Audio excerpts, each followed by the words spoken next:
अंधेरी कोठरी, जंजीरों से बंधे हाथ पांव और फिर क्या क्या नहीं हुआ भारत की उस पहली महिला जासूस के साथ।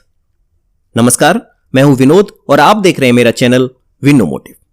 आपने जासूसी की तमाम कहानियां सुनी होंगी, लेकिन इस कहानी को सुनने के बाद आप अवाक रह जाएंगे। यह कहानी उस महिला की है जिसने देश के महान स्वतंत्रता सेनानी को बचाने के लिए अपने ही पति की हत्या कर दी थी। उसमें देशभक्ति इस कदर भरी हुई थी कि वो कुछ भी करने को तैयार थी। इससे भी बड़ी बात यह है कि उसे भारत की पहली महिला जासूस की उपाधि दी गई। उसने देश के लिए जो कष्ट सहे, उसके बारे में सुनकर किसी की भी आंखों में आंसू आ जाए। आज भी जो लोग उन्हें जानते हैं उनका पूरे दिल से सम्मान करते हैं। आज मैं जिनकी बात करने वाला हूं उनका नाम है मीरा आर्या। जी हां, उनकी कहानी जानने के लिए मैं आपको वक्त में थोड़ा पीछे लेकर चलता हूं। उतना पीछे जब भारत एक गुलाम देश था। अंग्रेज यहां के लोगों को प्रताड़ित कर रहे थे। भारत को लूटकर सारा खजाना ब्रिटेन पहुंचाया जा रहा था।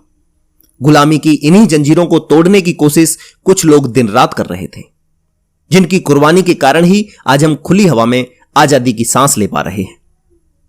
मीरा आर्या भी देश को आजाद करने के लिए वो सब कर रही थीं जो उनके बस में था।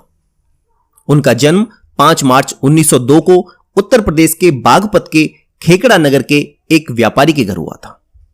उनके पिता का कारोबार कोलकाता में फल फूल रहा था। इसी वजह से उनकी परवरिश भी कोलकाता में हुई।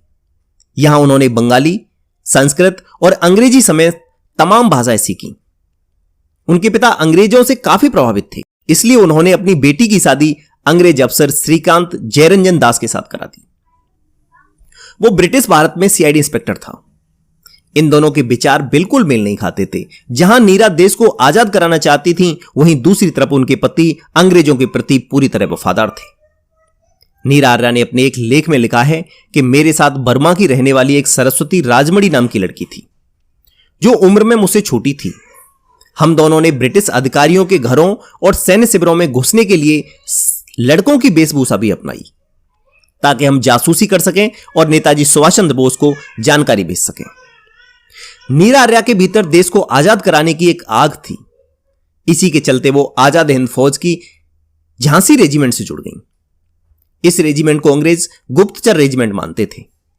मीरा आर्या के पति को आजाद हिंद फौज के संस्थापक नेताजी सुभाष चंद्र बोस की जासूसी करके मौका मिलते ही नेताजी की हत्या की जिम्मेदारी सौंपी गई। एक दिन मीरा के पति ने नेताजी पर गोलियों से हमला कर दिया। गनीमत रही कि वो उनके ड्राइवर को लगी। नेताजी को बचाने के लिए मीरा ने अपने पति के पेट में चाकू घोंपकर उसकी हत्या कर दी। उनके खिलाफ पति की हत्या का मुकदमा चलाया गया और आजीवन कारावास की सजा हुई। जेल में खूब टॉर्चर किया गया, इतना टॉर्चर कि एक स्तन तक काट दिया गया। लेकिन उन्होंने आखिरी सांस तक देश के साथ गद्दारी नहीं की। कारावास के दौरान मीरा आर्या को अंडमान भेज दिया गया, जहां उन्हें एक छोटी सी कोठरी में रखा गया। लोहे की जंजीरों से बांध कर रखा गया। लगातार उनके साथ बदसलूकी की जाती थी। अंग्रेज पूछते कि सुभाष चंद्र बोस कहां छुपे हैं। वो बोलती कि उनकी तो हवाई दुर्घटना में मौत हो गई। ये बात पूरी दुनिया जानती है। फिर जेलर ने कहा कि तुम झूठ बोलती हो। जानकारी देने के बदले जमानत देने तक का लालच दिया गया, लेकिन उन्होंने एक लफ्ज तक नहीं खोला। जेलर बोलता कि वो कहां हैं, तो नीरा ने कहा कि मेरे दिल और दिमाग में है। गुस्से में जेलर ने कहा कि ठीक है, हम तुम्हारे दिल को चीर कर निकाल देखेंगे कि नेताजी कहां हैं। जेलर ने एक लोहार को इशारा किया। वो ब्रेस्ट रेपर लेकर आया और उनके दाएं स्तन को दबाकर काटने लगा। इससे मिले दर्द ने सारी सीमाएं पार कर दी थी। उनका एक स्तन काट दिया गया। इतना ही नहीं, जेलर ने काफी बदसलूकी की और कहा कि दोबारा जुबान लड़ाई तो दोनों स्तन काट दिए जाएंगे। जब देश आजाद हुआ तब मीरा आर्या जेल से बाहर आई। उन्हें हैदराबाद में फूल बेचकर अपना गुजारा करना पड़ा और साल 1998 में उनका निधन हुआ। उन्होंने अपने जीवन पर एक किताब भी लिखी है, जिसका नाम है मेरा जीवन संघर्ष। उम्मीद करता हूं मीरा आर्या की इस जीवनी ने जरूर आपके जमीर को झकझोरा होगा। ऐसी ही और गाथाएं सुनने के लिए बने रहिएगा मेरे चैनल के साथ by clicking on subscribe button. Video को लाइक और शेयर करना न भूलें, क्योंकि ऐसी महान बेटियों को हमें किसी भी कीमत पर भूलना नहीं चाहिए। मिलता हूं अगले वीडियो में और एक नई कहानी के साथ।